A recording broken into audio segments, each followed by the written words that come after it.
Hello students, welcome all of you.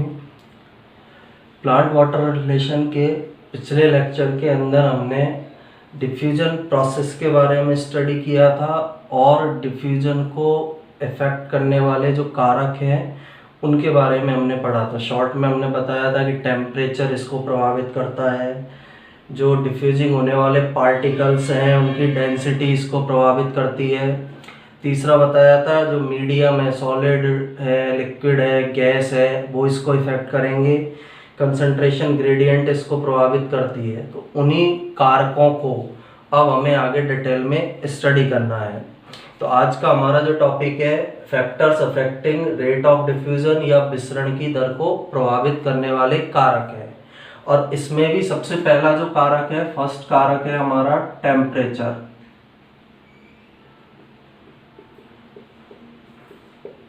या इसे हिंदी में हम बोलते हैं तापमान।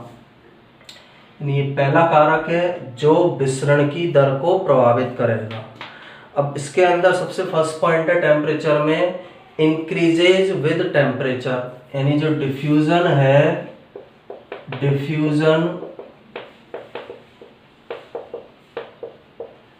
डिफ्यूजन इंक्रीजेज विद टेम्परेचर का मतलब है विसरण जो है वह टेम्परेचर बढ़ने पर बढ़ता है। जैसे जैसे टेम्परेचर बढ़ेगा वैसे वैसे डिफ्यूजन बढ़ता जाता है। डिफ्यूजन इंक्रीजेज विद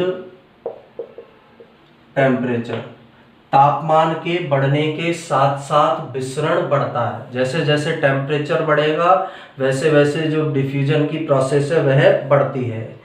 ज़्यादा थर्मल एनर्जी है, ज़्यादा तापीय ऊर्जा है, तो मोर कन्वर्जन होगा उसका काइनेटिक एनर्जी में। इसका कारण क्या है कि डिफ्यूजन टेम्परेचर के साथ क्यों बढ़ रहा है? ज़्यादा थर्मल एनर्जी है, ज़्यादा थर्मल एनर्जी ज़्यादा काइनेटिक एनर्जी या गतिज ऊर्जा के अंदर चेंज होगी। गतिज ऊर्जा जब ज़्यादा होगी, अणुओं के अंदर गति करने की ऊर्जा ज़्यादा है, तो डिफ्यूजन ऑटोमेटिकली बढ़ जाता है। तो सेकेंड इसका रीजन क्यों बढ़ रहा है, ये मोर थर्मल एनर्जी, मोर थर्मल एनर्जी, इसका इफेक्ट किस पर पड़ेगा? काइनेटिक एनर्जी पर। तो मोर कन्वर्जन इनटू काइनेटिक एनर्जी, मोर कन्वर्जन इनटू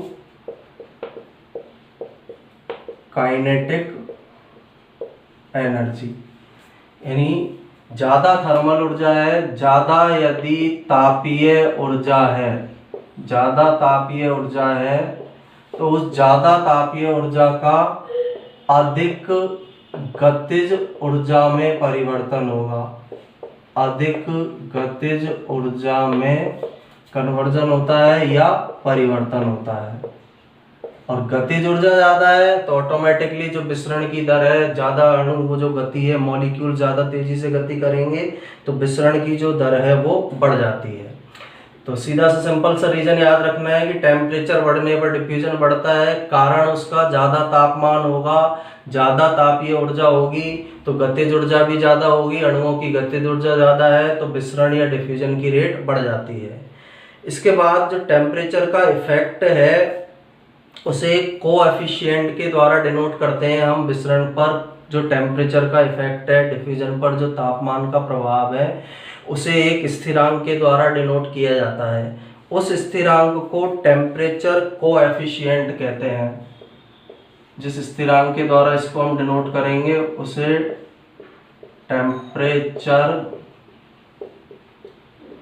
कोएफिशिएंट के नाम से जाना जाता है, या इसे बोला जाता है हिंदी में तापमान गुणांक। इसी का दूसरा नाम होता है Q10 value.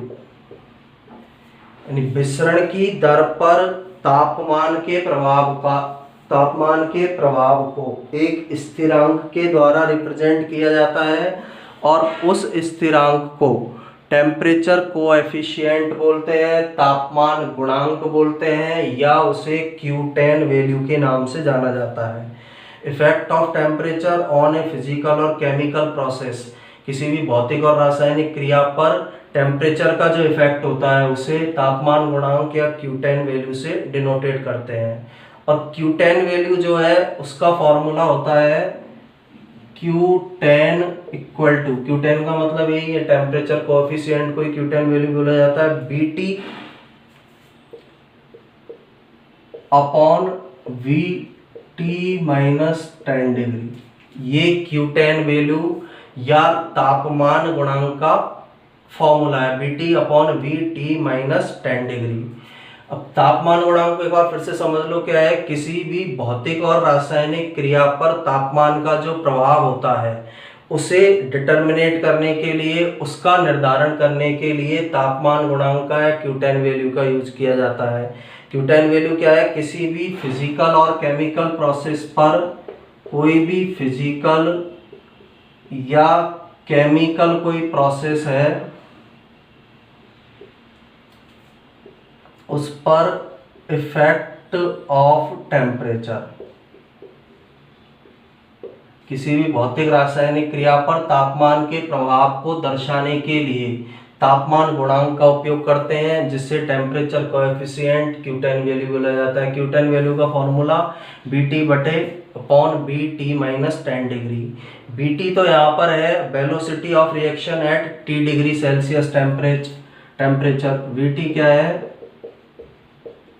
Velocity of reaction at T degree Celsius temperature. और VT माइनस 10 डिग्री क्या है, velocity of reaction at T minus 10 degree Celsius temperature. यानी किसी निश्चित तापमान पर क्रिया संपन्न हो रही है 40 पर, तो VT का मान तो कितना हो गया, तो उसमें टेम्परेचर आ जाएगा 40 और यहाँ पर नीचे टेम्परेचर की वैल्यू कितनी हो जाती है 30। इस फॉर्मूले से Q10 वैल्यू को निकाला जाता है। तो सिंपल सा इसमें आगे हमको ज़्यादा नहीं जाना है, केवल Q10 वैल्यू का फॉर्मूला याद रखना है कि Q10 वैल्यू का फॉर्मूला क्या है। VT यहाँ पर है किसी T डिग्री सेल्सियस टेम्परेचर पर किसी रिएक्शन का वेग, किसी अभिक्रिया का वेग, और VT माइनस 10 का मतलब है T minus 10 degree Celsius temperature पर किसी अभिक्रिया का वेग। इन दोनों को जब रखेंगे इस फॉर्मूला में तो Q10 वैल्यू हमें उस अभिक्रिया की प्राप्त हो जाती है। तो ये टेम्परेचर का पड़ने वाला इफेक्ट है। सबसे पहला याद रखना है कि जो डिफ्यूजन है टेम्परेचर के साथ इंक्रीज होता है, ज़्यादा टेम्परेचर है ज़्यादा डिफ्यूजन होगा। कारण उसका क्या है, ज़्यादा थर्मल एनर्जी है, ज़्यादा टेम्परेचर है उसमें ज़्यादा थर्मल एनर्जी है तो वो अधिक गतिज ऊर्जा में परिवर्तित होगी। मॉलिक्यूल्स में गतिज ऊर्जा ज़्यादा है तो डिफ्यूजन बढ़ जाता है। अब किसी भी फिजिकल और केमिकल प्रोसेस पर तापमान का जो प्रभाव होता है उसको दर्शाने के लिए, उसके निर्धारण के लिए टेम्परेचर कोएफिशिएंट, तापमान गुणांक या Q10 वैल्यू का उपयोग करते हैं। Q10 वैल्यू का formula BT upon VT minus 10 degree होता है। तो यहाँ हम ये बोल सकते हैं जो डिफ्यूजन है वो तापमान के समानुपाती होता है, या सिंपल वे में हम लिखें तो विसरण या डिफ्यूजन समानुपाती तापमान। टेम्परेचर के बढ़ने पर या तापमान के बढ़ने पर जो विसरण की दर है वह बढ़ जाती है। रेट ऑफ डिफ्यूजन या विसरण की दर समानुपाती तापमान, rate of diffusion is proportional to temperature. तापमान के बढ़ने पर विसरण की दर बढ़ती है। सेकंड जो कारक है डेंसिटी ऑफ डिफ्यूजिंग पार्टिकल्स, ये फर्स्ट कारक था। सेकंड जो हमारा कारक है डेंसिटी ऑफ डिफ्यूजिंग पार्टिकल्स, यानी विसरित होने वाले जो पदार्थ हैं उनका घनत्व कैसा है। विसरित होने वाले पदार्थों का घनत्व, विसरित होने वाले पदार्थों या कणों का घनत्व, ये सेकंड फैक्टर या कारक है जो डिफ्यूजन की रेट को, रेट ऑफ डिफ्यूजन को प्रभावित करता है। यानी जो विसरित होने वाले पदार्थ हैं उनके अंदर जो कण पाए जा रहे हैं उनकी डेंसिटी कितनी है, वो डेंसिटी भी विसरण की दर को प्रभावित करेगी। अब डेंसिटी के अंदर क्या होगा, द रेट ऑफ डिफ्यूजन, यानी डिफ्यूजन की दर, जो मॉलिक्यूल्स का जो डिफ्यूजन है वो एक सब्सटेंस की डेंसिटी के इनवर्सली प्रोपोर्शनल होता है। यानी इसको हम आगे डिनोट करना चाहें तो क्या हो सकता है, rate of diffusion, rate of diffusion, इसे बोलेंगे हम विसरण की दर,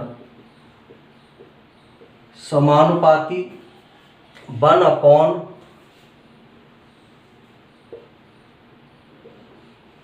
under root density of diffusing particles, यानी जो विसरण की दर है वह विसरित होने वाले पदार्थ के घनत्व, इसको बोल सकते हैं हम विसरित होने वाले पदार्थ का घनत्व। पदार्थ की जगह कण शब्द भी हम काम में ले सकते हैं, पार्टिकल्स यहाँ हमने लिखा है, तो विसरित होने वाले कणों का घनत्व। तो विसरण की दर जो है किसी भी मॉलिक्यूल्स के या अणुओं के विसरण की दर उस सब्सटेंस के घनत्व के वर्गमूल के व्युत्क्रमानुपाती होती है। The rate of diffusion of molecules of a substance is inversely proportional, व्युत्क्रमानुपाती। इनवर्सली प्रोपोर्शनल का मतलब होता है व्युत्क्रमानुपाती to the square root of density of diffusing particles, यानी विसरित होने वाले, विसरण की दर विसरित होने वाले कणों के घनत्व के व्युत्क्रमानुपाती होती है। इसका मतलब ये घनत्व जितना ज्यादा होगा, कणों का आकार जितना ज्यादा होगा उतना ही विसरण कम होगा। यदि कणों का आकार कम है तो विसरण ज्यादा होगा, कणों का आकार ज्यादा है तो विसरण क्या होता है, कम पाया जाता है। तो यहाँ जो रेट ऑफ डिफ्यूजन है वो डेंसिटी ऑफ डिफ्यूजिंग पार्टिकल्स के अंडर रूट के क्या होता है, इनवर्सली प्रोपोर्शनल होगा। छोटे आकार के कण है, यदि जो विसरित होने वाले पदार्थ है उसके कण छोटे आकार के हैं, विसरण ज्यादा होगा, और बड़े आकार के कण है तो विसरण कम होगा। इसका मतलब क्या निकलेगा कि घनत्व यदि कम है, विसरित होने वाले पदार्थ कणों का घनत्व कम है तो विसरण क्या होगा, अधिक होगा, और यदि घनत्व अधिक है तो विसरण क्या हो जाता है, कम। तो इसमें सिंपल सा याद रखना है कि विसरण की दर विसरित होने वाले जो कण है उनके घनत्व के वर्गमूल के व्युत्क्रमानुपाती होती है। घनत्व जितना कम होगा विसरण उतना ज्यादा होगा, घनत्व जितना अधिक होगा विसरण उतना कम होगा।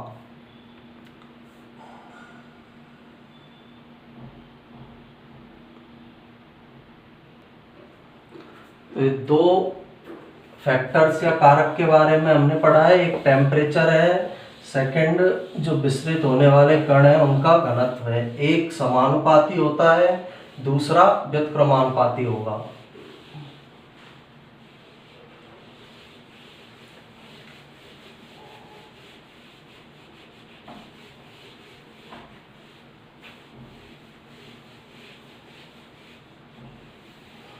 इसके बाद थर्ड फैक्टर जो विसरण की दर को या रेट ऑफ डिफ्यूजन को इफेक्ट करता है, कंसंट्रेशन ऑफ द मीडियम।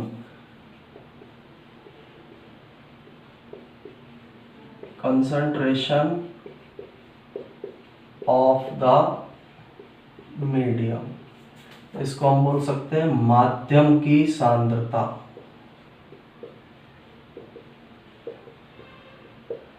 माध्यम की सांद्रता का मीनिंग क्या है कि विसरण गैस के अंदर हो रहा है या द्रव के अंदर हो रहा है या ठोस के अंदर हो रहा है, तो जो मीडियम है, जो माध्यम है, उसकी कंसंट्रेशन भी विसरण की दर को या रेट ऑफ डिफ्यूजन को इफेक्ट करती है। अब इसके अंदर जो इनके अंदर दोनों के अंदर संबंध है, rate of diffusion is inversely proportional to concentration of the medium, concentration of the medium, यानी विसरण की जो दर है, विसरण की दर माध्यम की सांद्रता के व्युत्क्रमानुपाती होती है। माध्यम की सांद्रता के व्युत्क्रमानुपाती होती है। माध्यम या मीडियम जितना ज्यादा कंसंट्रेट होगा, जितने ज्यादा कण माध्यम के पास में होंगे, उसमें विसरण उतना कम होगा। इनवर्सली प्रोपोर्शनल है। डिफ्यूजन की दर माध्यम की सांद्रता के व्युत्क्रमानुपाती है। तो माध्यम की सांद्रता जितनी अधिक होगी, सांद्रता अधिक होने का मतलब है कण जितने ज्यादा पास होंगे उनमें डिफ्यूजन उतना ही कम होता है। माध्यम की सांद्रता जितनी कम है, कण जितने दूर दूर है, तो उनमें डिफ्यूजन या विसरण की दर जो है वो बढ़ जाती है, उनमें विसरण तेज गति से संपन्न होता है। और इसी कारण से जो गैस मीडियम है या गैसीय जो माध्यम है, गैसीय माध्यम जो होता है उसके अंदर विसरण सबसे तेज होता है, सर्वाधिक होता है। द्रव माध्यम जो है, लिक्विड जो मीडियम है, उसके अंदर विसरण गैस से कम होता है। और ठोस जो मीडियम है, सॉलिड मीडियम है, तो उसके अंदर विसरण किससे कम होगा? द्रव से कम। तो सांद्रता का फर्क पड़ रहा है। गैसों में हमें पता है, जैसे गैस में एक कण यहाँ, दूसरा यहाँ, तीसरा यहाँ मिल रहा है। द्रव के अंदर कण थोड़ा पास इस तरह से पाए जा रहे हैं। सॉलिड के अंदर हमको कण पता है इस तरह से बिल्कुल पास पास पाए जाते हैं। तो यहाँ कणों जो माध्यम है उसकी सांद्रता ज़्यादा है, इसलिए विसरण ठोस के अंदर या सॉलिड के अंदर कैसा पाया जा रहा है? कम पाया जा रहा है। द्रव में थोड़ी माध्यम की सांद्रता ठोस की तुलना में कम होती है, कण थोड़े दूर दूर होते हैं, इसलिए उनमें विसरण या डिफ्यूजन ठोस की तुलना में अधिक है। गैसों में कण बहुत दूर दूर होते हैं, उनमें सांद्रता कम पाई जा रही है, इसलिए इसमें विसरण सर्वाधिक पाया जाता है। तो सिंपल सा कंसंट्रेशन ऑफ मीडियम या माध्यम की सांद्रता के अंदर याद रखना है कि विसरण की दर माध्यम की सांद्रता के व्युत्क्रमानुपाती होती है। इसी कारण से गैस में सबसे अधिक डिफ्यूजन पाया जाता है, लिक्विड के अंदर गैसों से कम डिफ्यूजन पाया जाता है, और ठोस के अंदर लिक्विड से भी कम डिफ्यूजन या विसरण पाया जाता है। क्योंकि ये सबसे ज्यादा सांद्रता ठोस में है, इसलिए विसरण कम है। उससे कम सांद्रता द्रव में है, विसरण इस ठोस से ज्यादा है। सबसे कम सांद्रता गैसीय माध्यम में है, तो यह विसरण या डिफ्यूजन सर्वाधिक पाया जाएगा। तो तीसरा फैक्टर है जो विसरण की दर को प्रभावित करता है। इसके बाद नेक्स्ट है कंसंट्रेशन ग्रेडियंट, फोर्थ फैक्टर जो इसको प्रभावित करेगा। कंसंट्रेशन ग्रेडियंट, सांद्रता प्रवणता जिसे बोला जाता है।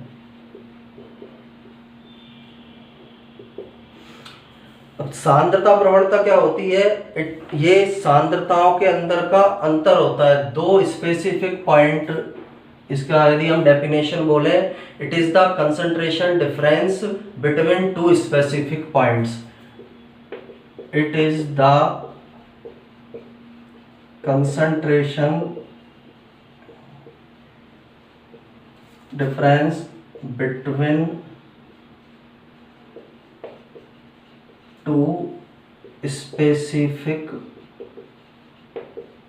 पॉइंट, यानी किन्हीं जो दो बिंदु है उनकी सांद्रता के बीच का जो अंतर है, दो पॉइंट्स है, उन पॉइंट्स के बीच सांद्रता का जो अंतर है उसे सांद्रता प्रवणता या कंसंट्रेशन ग्रेडियंट के नाम से जाना जाता है। दो बिंदुओं के बीच सांद्रता के अंतर को सांद्रता प्रवणता या कंसंट्रेशन ग्रेडियंट कहते हैं। अब कंसंट्रेशन ग्रेडियंट या सांद्रता प्रवणता का क्या फर्क पड़ेगा? जितना ज्यादा डिफरेंस होगा, कंसंट्रेशन डिफरेंस जितना ज्यादा है, उतना ही तेज गति से डिफ्यूजन होगा। More the difference, more concentration difference, more concentration difference, faster the diffusion.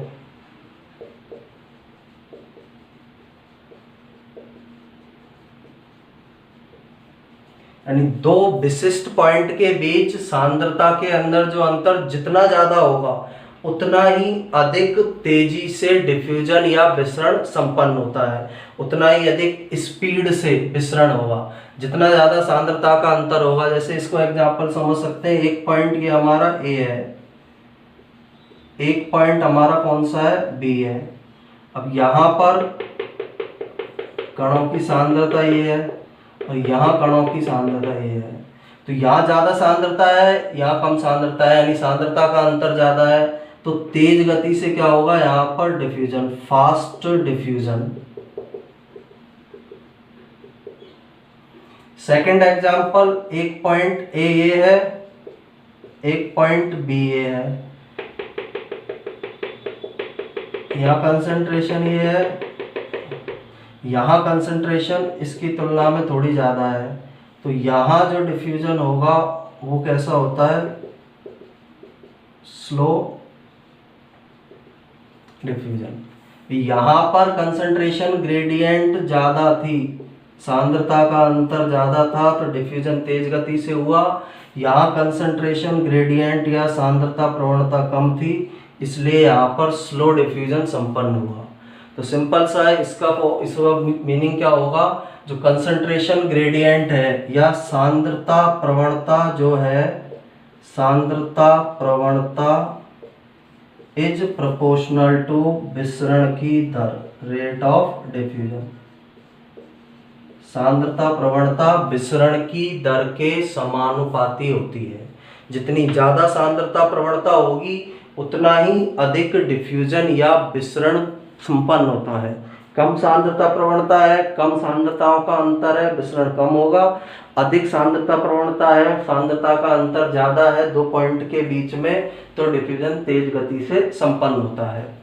तो ये मेन कारक थे, फैक्टर थे जो डिफ्यूजन को, रेट को या विसरण की दर को प्रभावित करते हैं। इसके अलावा यहाँ डिफ्यूजन से संबंधित एक और पॉइंट होता है डिफ्यूजन प्रेशर, जिसे हम हिंदी में बोलते हैं विसरण दाब।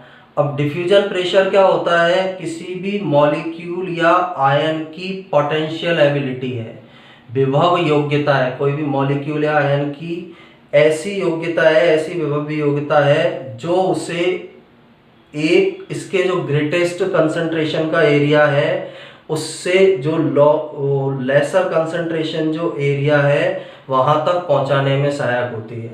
यानी विसरण दाब हम किसे बोलेंगे, विसरण दाब किसी मॉलिक्यूल या आयन में पाई जाने वाली इस प्रकार की एबिलिटी या योग्यता होती है जो किसी मॉलिक्यूल या आयन को अपनी उच्च सांद्रता क्षेत्र से निम्न सांद्रता क्षेत्र की ओर भेजने में सहायक होती है। उसे हम डिफ्यूजन प्रेशर बोलते हैं, विसरण दाब के नाम से उसे जाना जाता है। तो नेक्स्ट इसके अंदर पॉइंट है हमारा डिफ्यूजन प्रेशर। ये कारक जो थे वो कंप्लीट है, कंसंट्रेशन ऑफ द मीडियम हो गया, सांद्रता प्रवणता जो होती है वो हो गया, एक टेम्परेचर होता है, एक डेंसिटी ऑफ डिफ्यूजिंग पार्टिकल्स होता है। इसके बाद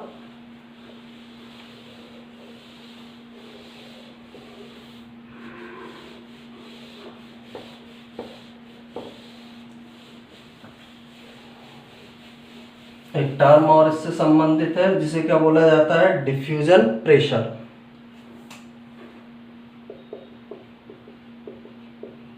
डिफ्यूजन प्रेशर या विसरण दाब। तो विसरण दाब के बारे में अभी मैंने बताया है कि क्या है, ये पोटेंशियल एबिलिटी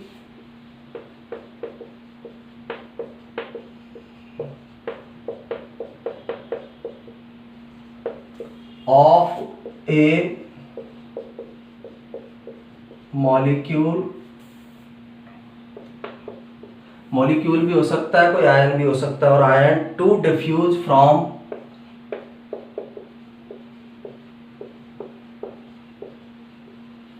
डिफ्यूज का मतलब होता है विसरित होना, to diffuse from one area of its greatest concentration. One area, ऐसा क्षेत्र, one area of it's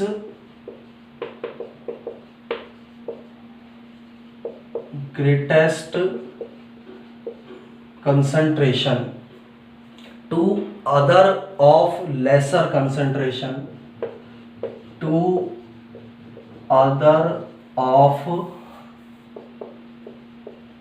laser concentration.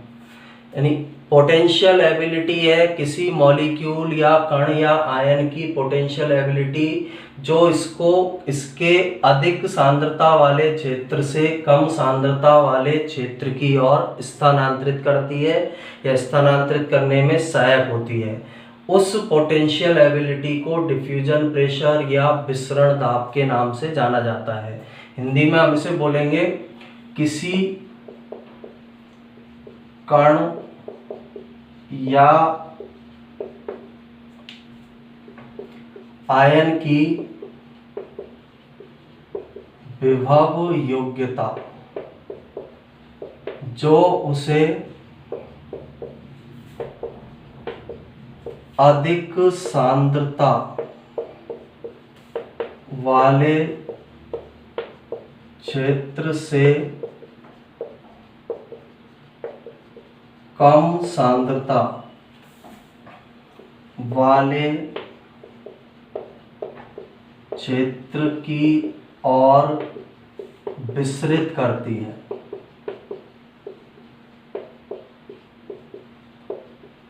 उस विभव योग्यता को ही डिफ्यूजन प्रेशर या विसरण दाब के नाम से जाना जाता है। किसी कण या आयन की विभव योग्यता जो उसे अधिक सांद्रता वाले क्षेत्र से कम सांद्रता वाले क्षेत्र की ओर विसरित करती है, विसरण दाब या डिफ्यूजन प्रेशर कहलाती है। शॉर्ट में इसे हम डीपी से रिप्रेजेंट करते हैं, डीपी। तो किसी भी कण या आयन की योग्यता है जो उसे अधिक सांद्रता वाले क्षेत्र से कम सांद्रता वाले क्षेत्र की ओर विसरित करेगी। और प्योर वाटर ऐसा माना जाता है कि प्योर वाटर के अंदर मैक्सिमम डिफ्यूजन प्रेशर पाया जाता है और उस डिफ्यूजन प्रेशर का मान है 1236 एटमॉस्फेयर। नेक्स्ट इसमें पॉइंट है प्योर वाटर, यानी जो साइंटिस्ट ने मेजरमेंट किया उसके आधार पर यह बताया है कि pure water has maximum diffusion pressure.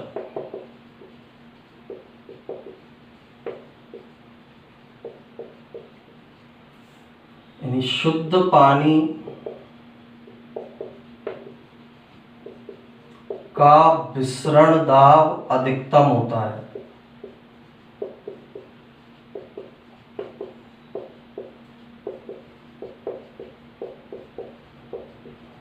और प्योर वाटर के डीपी या डिफ्यूजन प्रेशर का मान कितना है 1236 एटीएम। ये शुद्ध जो वाटर है उसके विसरण दाब की वैल्यू है 1236 एटीएम एटमॉस्फेयर।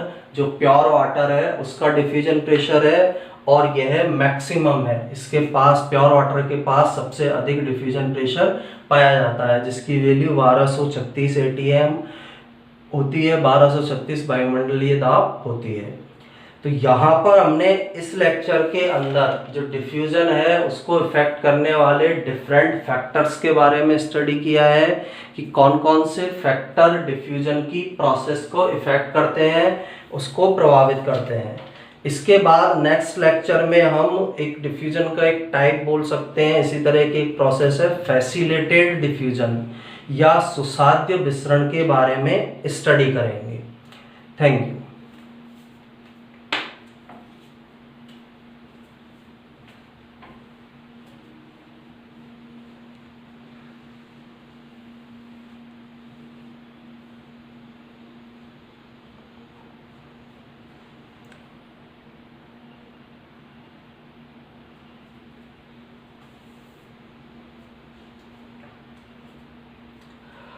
और इसी तरह के टॉपिक्स को पढ़ने के लिए आप YouTube channel biology by Rajesh Khandelwal को सब्सक्राइब कर सकते हैं, जिससे आपको उन चैनल्स पर जो वीडियो अपलोड हो उसका नोटिफिकेशन मिलता रहे।